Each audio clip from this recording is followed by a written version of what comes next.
Allez, on s'attaque aujourd'hui à un gros morceau, un sujet absolument central en économie et un grand classique des examens, l'arbitrage des ménages.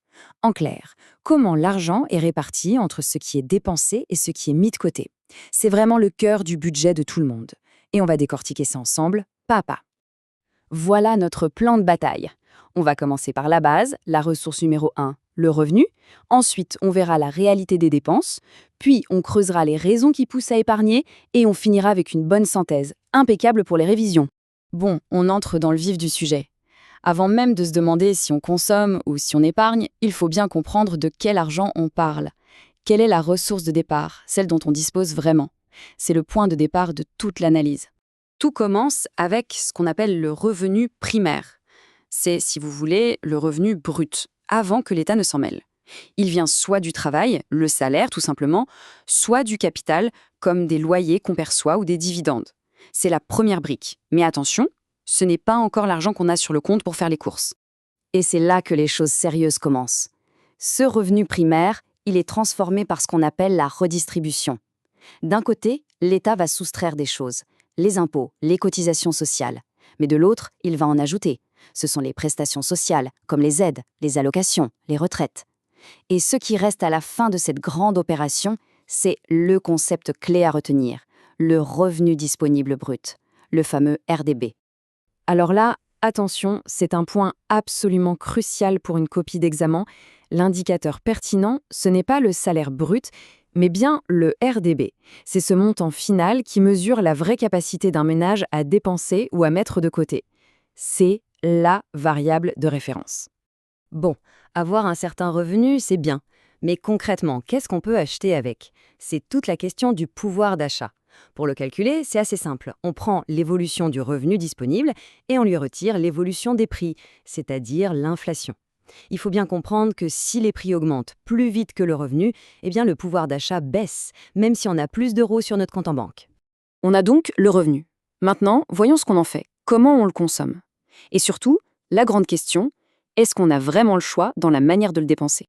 Cette question, elle est fondamentale. On a souvent l'image d'un budget comme une sorte de feuille blanche sur laquelle on peut faire ce qu'on veut. Mais la réalité, en fait, elle est bien plus complexe. Une grosse partie de nos dépenses est déjà écrite d'avance. Si ce qu'on appelle les dépenses préengagées ou dépenses contraintes, pensez-y, ce sont toutes ces charges fixes qui tombent tous les mois et qu'on ne peut pas vraiment changer du jour au lendemain. Le loyer, le remboursement du crédit de la maison, les factures d'électricité, les assurances, l'abonnement Internet, tout ça, c'est presque automatique. Et ce qui est vraiment frappant quand on regarde ce graphique, c'est la tendance de fond. On voit que la part de ces dépenses contraintes dans notre revenu disponible a littéralement explosé. Dans les années 70, c'était à peine un cinquième du budget. Aujourd'hui, c'est plus d'un tiers. La conséquence est énorme. Ça veut dire que la part du revenu sur laquelle on peut vraiment faire des choix, ce qu'on appelle le revenu arbitrable, eh bien, elle a fondu. Notre liberté financière a objectivement diminué. Et surtout, cet impact n'est pas du tout le même pour tout le monde. Ce deuxième graphique est très clair là-dessus, il montre une forte inégalité. Pour les ménages les plus modestes, ces dépenses fixes peuvent carrément manger plus de 60% de leurs revenus. Imaginez, une fois que le loyer et les factures sont payés, il ne reste presque rien pour se nourrir, se vêtir ou avoir des loisirs. Pour eux, la notion de choix budgétaire est vraiment très, très limitée. C'est un point essentiel pour comprendre pourquoi la perception du pouvoir d'achat est si différente d'une personne à l'autre. En même temps que cette hausse des dépenses contraintes, la structure même de nos paniers de courses a été complètement bouleversée. Regardez cette comparaison sur le long terme. En 1960, l'alimentation, c'était presque 40% du budget. Aujourd'hui, c'est moins de 20%. Et à l'inverse, la part des services, avec en tête le logement, a explosé, passant de 30% à plus de la moitié de tout ce qu'on dépense. Bien sûr, nos choix de consommation dépendent énormément de qui on est et surtout de notre âge. Prenez un jeune qui commence à travailler. Ses priorités, ça va être de s'équiper, de sortir, les abonnements numériques. À l'inverse, un ménage de retraités va voir son budget de plus en plus aspiré par les dépenses de santé et les services d'aide à la personne. C'est ce qu'on appelle l'effet du cycle de vie. Parfait.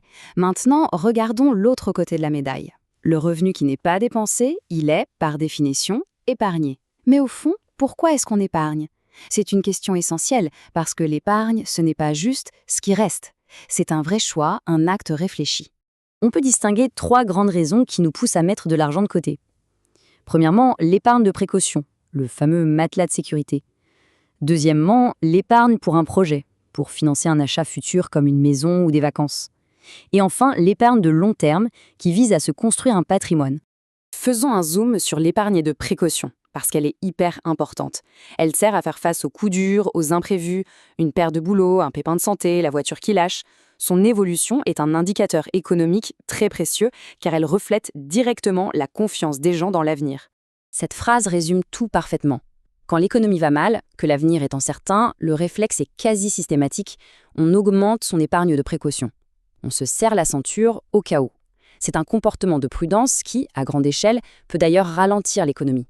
Et pour pimenter le tout, deux variables économiques majeures viennent jouer les troubles faits, l'inflation et les taux d'intérêt. Une forte inflation, par exemple, crée un dilemme. Est-ce qu'il faut dépenser tout de suite avant que l'argent perde de sa valeur, ou au contraire épargner sur des placements qui protègent? Quant aux taux d'intérêt, s'ils sont élevés, l'épargne rapporte plus, donc elle devient plus intéressante, et en même temps, emprunter pour consommer coûte plus cher. Excellent. On a vu beaucoup de choses. Il est temps de tout rassembler. Voici, de manière bien claire, ce qui détermine la consommation et l'épargne. C'est le jour de résumé à avoir bien en tête le jour J. Pour la consommation, on peut classer les facteurs en deux grandes familles. D'un côté, les facteurs purement économiques, le revenu disponible, en premier bien sûr, le niveau des prix et les taux d'intérêt. Et de l'autre, des facteurs plus personnels, sociodémographiques, l'âge, la taille de la famille, le métier ou même l'endroit où l'on vit. Et pour l'épargne, les facteurs sont en grande partie le miroir de ceux de la consommation. On retrouve bien sûr les facteurs économiques comme le revenu, les taux d'intérêt et la conjoncture économique qui influencent l'épargne de précaution. Mais il faut aussi ajouter des facteurs culturels et le niveau de développement du système financier. Et pour conclure, une question pour aller plus loin, pour nourrir votre réflexion. On a beaucoup parlé de chiffres, de calculs, mais le pouvoir d'achat, c'est aussi un sentiment. Comment est-ce que le poids grandissant des dépenses contraintes influence cette perception? Même si le revenu disponible stagne, si le reste à vivre après avoir payé toutes les factures diminue, le sentiment de perte de pouvoir d'achat peut être très fort. C'est toute la différence entre le pouvoir d'achat et le vouloir d'achat. Une excellente piste de réflexion pour une dissertation.